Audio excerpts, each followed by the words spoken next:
Hello, I'm Dr. Kim Mahoney and a member of the Sport Management faculty at the University of New Haven College of Business. I'd like to share some information about our sport management program. A common question we get from parents is, why study sport management? The growth of the industry is undeniable and is estimated to be over $500 billion. The size and growth of the industry, coupled with the unique aspects of sport organizations, created the demand for the systematic study of sport management practices. There are a number of factors that make sport organizations unique. First is the product. For most sport organizations, the core product is the game itself, but we also have a number of ancillary products, such as merchandise, food and beverage, parking, and other services that might impact the core product. Next is sport marketing. There are a number of differences between traditional marketing and sport marketing. In traditional marketing, the success of any entity may depend on defeating and eliminating the competition. McDonald's would prefer that Wendy's and Burger King went out of business. In many cases, however, sport organizations must simultaneously compete and cooperate. The Yankees and Red Sox need each other and really need the opposing team to be pretty good in order to feed the rivalry and fan engagement. We see evidence of sport organizations cooperating through revenue sharing programs, salary caps, and other strategies to help ensure a somewhat level playing field. In traditional marketing, few consumers consider themselves experts and instead rely on trained professionals. When I need a new MacBook, I go to the Apple Store and tell them what kind of work I do, and they recommend the device that best suits my needs. I tend to rely on their expertise. Sport consumers, however, often consider themselves experts. We've all sat on the couch and said, I wouldn't have called that play, hired that coach, or made that trade. This can be a double-edged sword. On one hand, consumers that consider themselves experts are engaged with the product, which any organization would prefer. But on the other hand, it can be difficult to satisfy such engaged and opinionated customers. In traditional marketing, when a customer purchases a sweater, for example, it is tangible and can be seen, felt, and used on more than one occasion. On the other hand, the event experience, the sport product, is intangible. It is also subjective. We can all be at the same game, but have a very different experience based on the final score, seat location, other fans, and a number of other factors. So that can make it difficult for marketers to pinpoint their marketing efforts for the various consumers and what is important to them. In traditional marketing, mainstream products have an inventory and a shelf life, and supplies can be replenished. The sport product, the game itself, is simultaneously produced on the field, court, or ice by the athletes and consumed by the fans in the stands. There is no inventory. So if we don't sell this ticket for today's game, we don't ever get a chance to sell that ticket for that game again. In traditional marketing, inconsistency and unpredictability are considered unacceptable.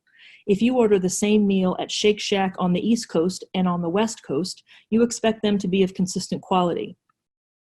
The sport product, however, by its very nature, is inconsistent and unpredictable. This, again, is a double-edged sword. The fact that anything can happen on any given day keeps fans engaged.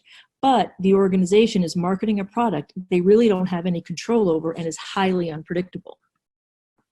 Another unique aspect of sport organizations relates to the financial structures of those organizations.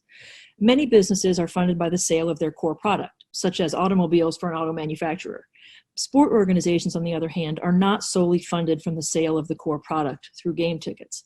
Sport organizations are also generating revenue through ancillary sources such as TV contracts, sponsors, concessions, merchandise sales, and others. In addition, the quality of the core product, the game, varies, which can greatly impact the revenue generated by the core product.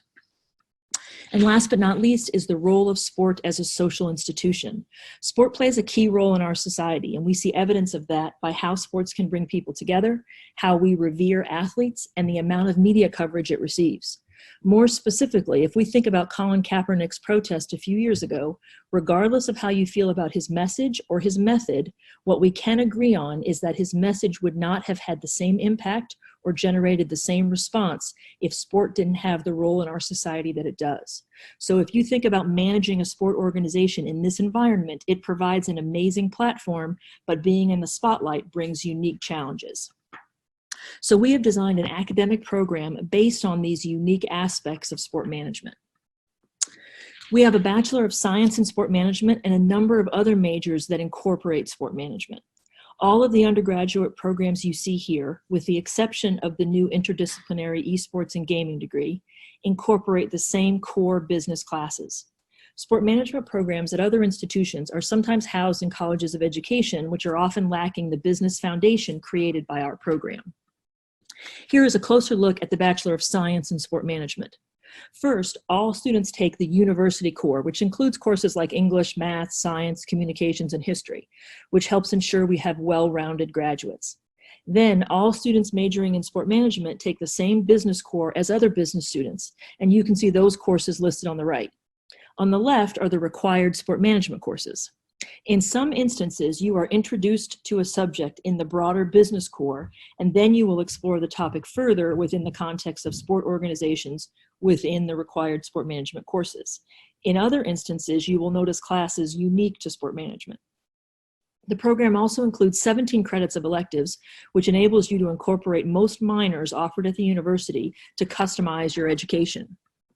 For those degrees where you see a concentration in sport management, you will take the applicable major required courses along with 4 or 5 specified sport management courses for the concentration. Detailed information about all of these programs and the courses offered can be found online.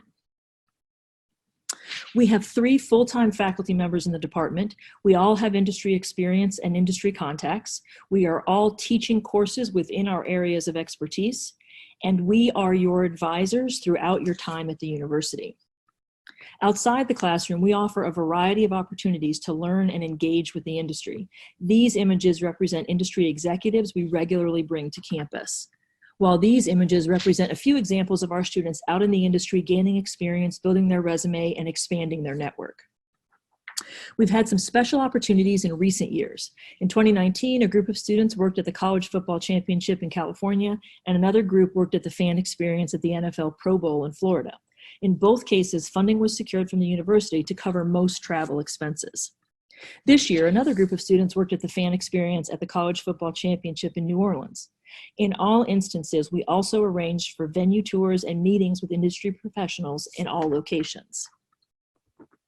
Beyond our program, there are tremendous resources and opportunities on campus.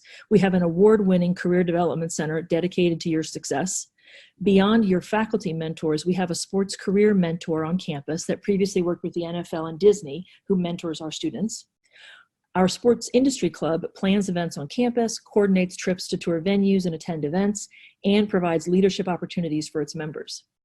We also have a great relationship with University of New Haven Athletics and have developed a couple programs that enable students to get involved from the day they set foot on campus to start building their resume.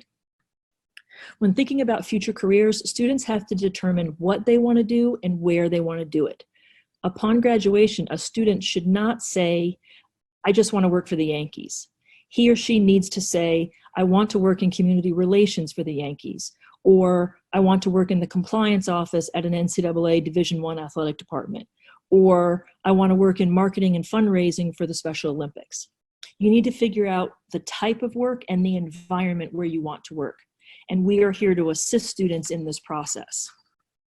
In summary, we offer an innovative business curriculum with real-world projects to prepare you for the industry, numerous internship opportunities within the geographic region, countless career and professional development opportunities on and off campus, faculty with wide-ranging industry experience and contacts, and an extensive alumni network that stays engaged with the program. I hope this has been helpful. Additional information is available online, and I am happy to assist any way I can. Feel free to contact me via email. Thanks so much for your time, and we hope to see you on campus this fall.